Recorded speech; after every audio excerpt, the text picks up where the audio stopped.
Guys, we're in Teaneck, New Jersey tonight. You're headlining CKY Blues. How's the tour going so far? This is the first night, actually. Huh. Alright, well. Yeah. And so how do you So far, so good.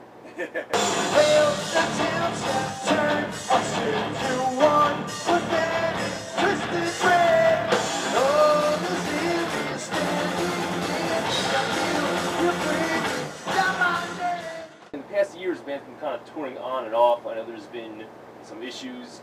In maybe a sentence or two, can you sum up all the drama or whatever has been, going back and forth with CKY with the past 5 years?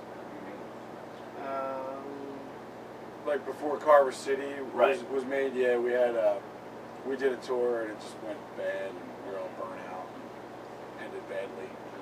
And after a year, we got back into it. And we kind of needed the break, to be honest. Yeah, it's been 10 years of just touring, and it was good to get like a year of just time to sit back and realize how much you miss it.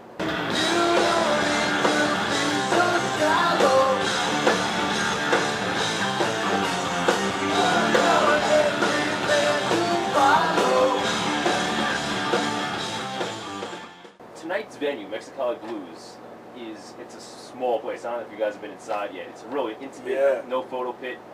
Do you guys prefer these small clubs or maybe the larger ballrooms or the arenas or the Sonosphere style?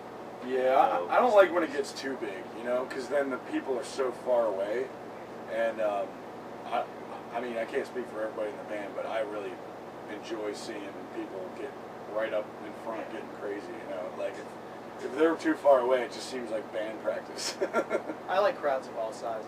I like playing big shows. I like playing intimate shows too, because then you have more of a connection with the audience.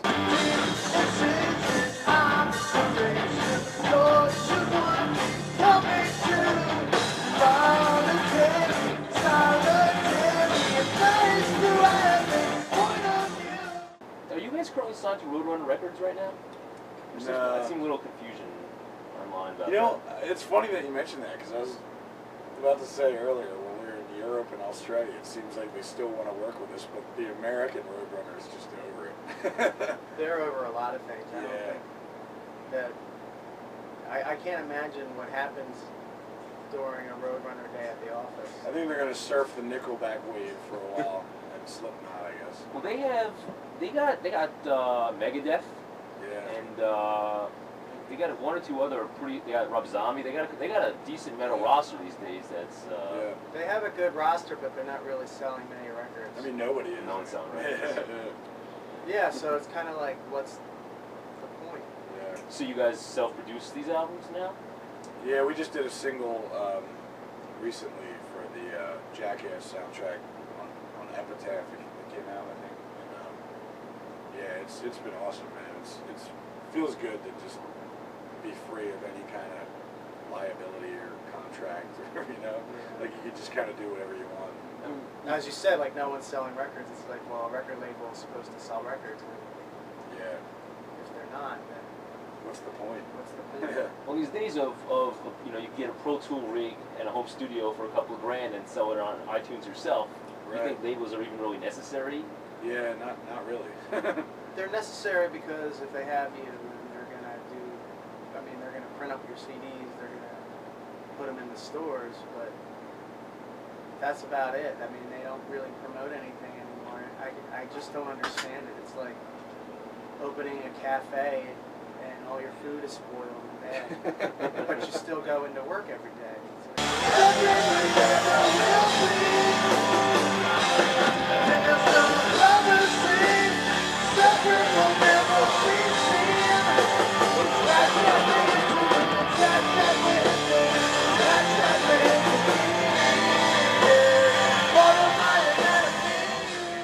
When you guys first hit the public consciousness, I think you guys really rocketed to fame because you were tied in with Jackass as that was peaking, in the early 2000s, because of your brother, of course, and also your music is all over the soundtracks and the show. I guess now that it's been 10 years since Jackass really came out, looking back, you feel it's been an asset or maybe a hindrance or a bit of both?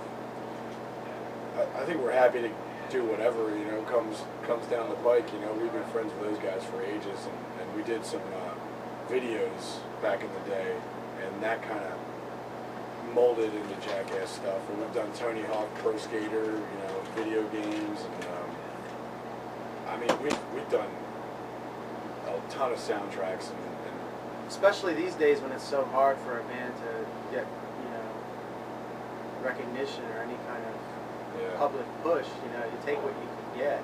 Yeah, I think it's hilarious, some of the things that come down the pike. It's like we just did Yo Gabba Gabba, like some kids show on Nickelodeon. You know? It's like, I mean, it was fun. It was just, well, we're happy to do whatever, you know.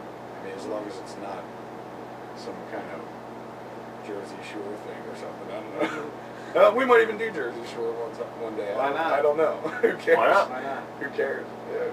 So you guys are cool with, you know, being maybe known as that Jackass band. You know, I think As I'm long out as right, we're but known, you know what I mean. if they want to call us that, that's fine. But I mean, at least they know of us, and at least you know, for people that don't want to like CKY call us that, it doesn't really make much sense to us. But if people find out about us through any of the avenues that we've explored, that's great. You know, that's I fine. think if people write us off without even hearing us just because of that, then that's pretty unfortunate for them. Yeah, that's pretty deep. I mean, you have to at least give us a chance, and then if you don't like it, it's not your thing, then that's cool. But don't just write us off, you know. Well, you have a new single on the Jackass 3D movie that just came out. Yeah. What was your reaction when you found out they were going to do Jackass 3D? I mean, It was a long time coming, I thought. I thought they were joking when they said they were going to do 3D, and then I started thinking about it, and I'm like, you know, that's perfect for 3D, that kind of stuff, you know? Puke coming at you, you know, in 3D, that works.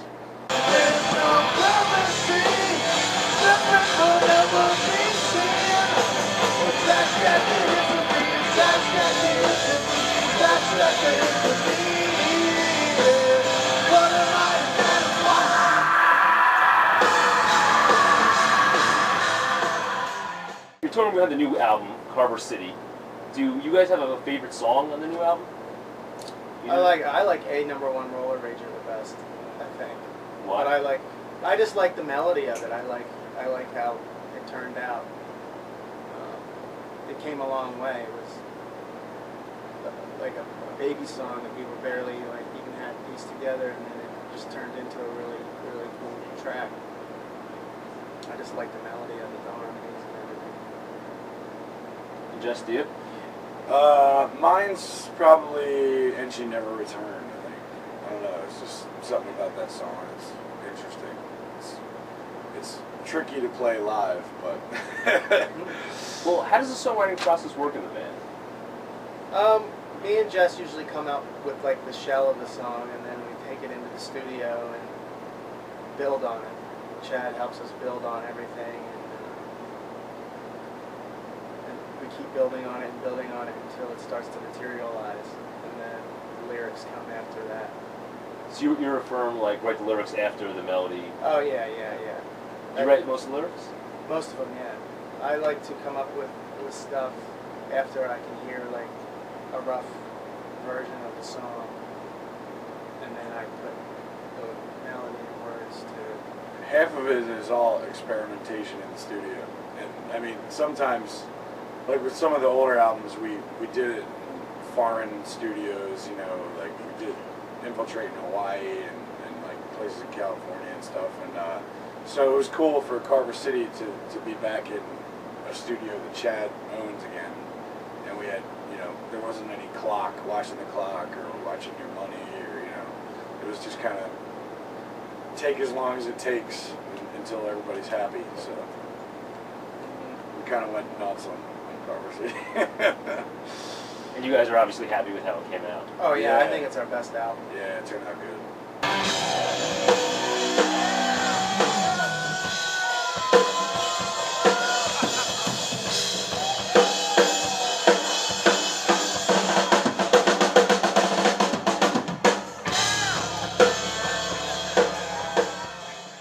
In 2002, you guys got invited to the Guns N' Roses reunion tour.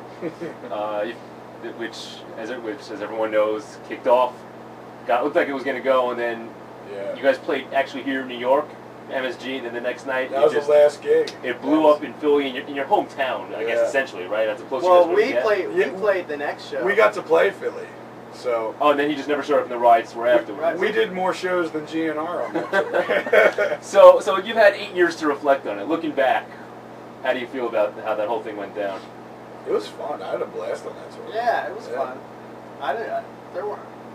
We didn't expect. I mean, the first show we went there was in Canada, I think. We had a long drive all the way up to Canada, only to find out that we weren't going to be playing. Yeah. And that he wasn't showing, and Axl wasn't showing up. And that tour started with a riot and ended with a riot. It was interesting. That's Guns N' Roses. Yeah, there you go. Hey, and you know what? I think that's more interesting than just a bunch of dudes sitting up there playing, and then he adds some excitement to it. That's for sure. Well, when the tour got canceled right after that Philly riot, I think you guys put something on your website without kind of blasting Axl. You still feel that way, or? No, we weren't blasting him. We never did that. Yeah, I mean, I heard all the rumors of that dude like being an asshole to people and shit, and like when I ran into him in the elevator in Toronto, he was the nicest dude you could ever. Yeah, meet. we didn't have any problem with him whatsoever, and he didn't have any problem with us. We hung out and talked a lot. Well, how did it feel? We didn't blast him at all. We went to the strip club. With Axl? Yeah. Fantastic. In Toronto, it was fun. Well, how did it feel when to get a call from Axl Rose's management saying, "Hey, we want you guys to open for Guns N' Roses"? It was unbelievable. Yeah, it was, and of course our label at the time pushed all their other bands, and he said, "Nah, I want CKY." So, I mean, that's pretty cool of him to do that, because I'm sure there was like kickbacks and whatever label people do, like if he would have went with who they wanted, but he said, "No, I'm really digging this band." He picked us from a stack of CDs, so I mean, there's nothing better than that,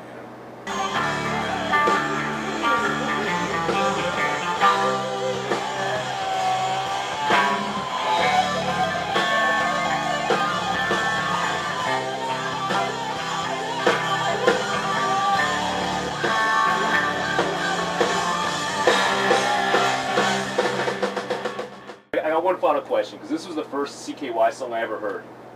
Who in the band caught their daughter giving head to their brother? No, that was like a joke when we were kids. Like, we were probably like 17 or 18, and we were just joking about like what would be the worst thing you could ever walk in on. And that was it. Yeah. I was just singing it at work one day. I was at work loading trucks, and I just started singing that. And I was like, why did I just come up with something like that? It was funny at the time, but now it's like a little weird. But what are you gonna do? It's a 12-year-old song. Yeah. It's one of my favorites. That's my first CKY song I ever heard. Do you guys play it at all? Yeah. Yeah, we do it sometimes. I got my daughter giving it to my brother. Put my daughter giving it to my brother. Put my daughter giving it to my brother. Put my daughter giving it to my brother. Do you guys, on this tour, for example, are you sticking to one set list, or do you like to mix things around? We write a set list up, but usually we stray from it a little bit. Yeah. Lately, we've just been listening to people yell stuff. Yeah. Like whatever they want to hear, we'll play. But If someone yells a song from the crowd, if I yell "Promiscuous Daughter" tonight, you guys will just go right into it? We might. probably. Come on, nigga.